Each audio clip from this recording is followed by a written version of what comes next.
Hi friends, welcome to our channel positive inbox Hindi. आज आपको entertain करने के लिए मैं एक बहुत दिलचस्प कहानी लेकर आया हूं, इसलिए अगर आप चैनल पर पहली बार आए हैं तो चैनल को जरूर सब्सक्राइब कर दीजिए।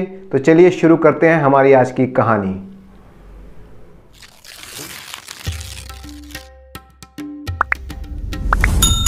काठगढ़ राज्य में रहने वाला धीरू एक खेतीहर मजदूर था। दूसरों के खेतों में काम करके वो अपना पेट पालता था। धीरू के परिवार में उसकी पत्नी, उसकी माँ और 2 बच्चे थे, एक लड़का और एक लड़की। गरीब धीरू के दिन बड़ी ही मुश्किल से कट रहे थे।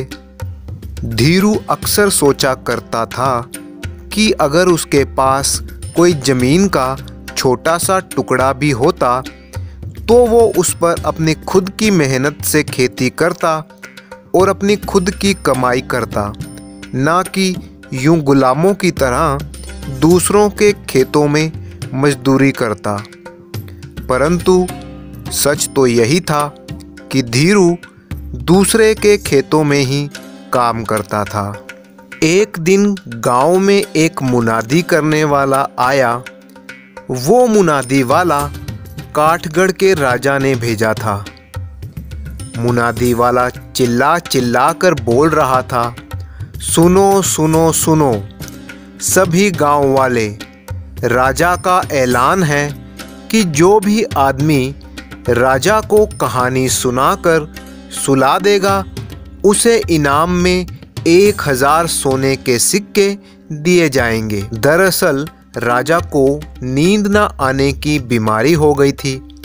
उसने कई हकीमों से अपना इलाज करवाया, तेल मालिश और न जाने क्या क्या उपाय किए, लेकिन कोई फ़ायदा ना हुआ। तब किसी ने राजा को सलाह दी कि अगर उन्हें कोई कहानी सुनाए तो कहानी सुनते सुनते उन्हें नींद आ जाएगी।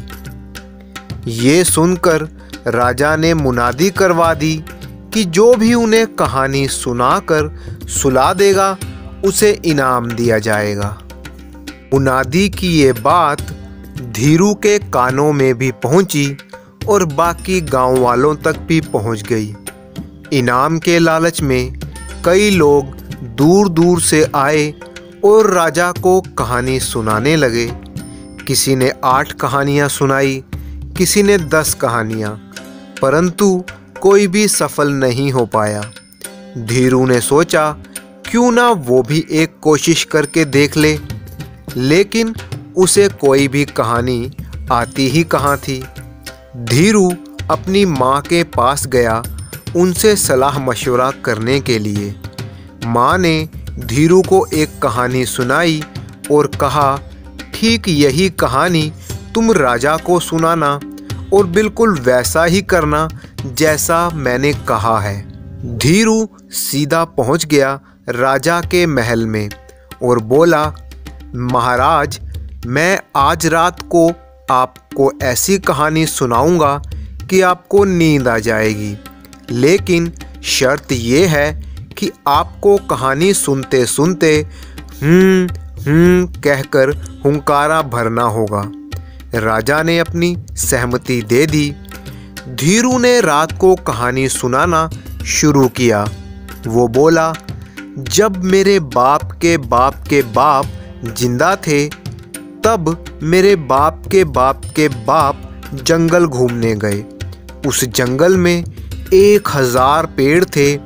हर एक पेड़ पर 100 पिंजरे लटके हुए थे और एक एक पिंजरे में पूरे 10 पक्षी थे।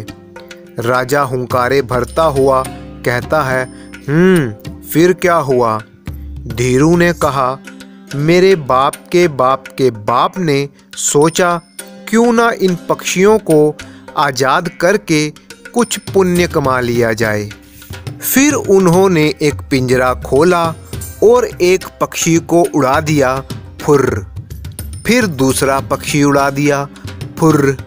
और फिर तीसरा पक्षी भी उड़ा दिया, फुर्र। इस तरह से धीरू पूरी रात पक्षी और पिंजरे गिनवाता रहा। कहानी सुनते सुनते राजा को नींद आ गई। जब राजा सुबह जागा तो धीरू अभी भी अपनी कहानी सुना ही रहा था। राजा ने हैरानी से पूछा, अभी तक कहानी खत्म नहीं हुई?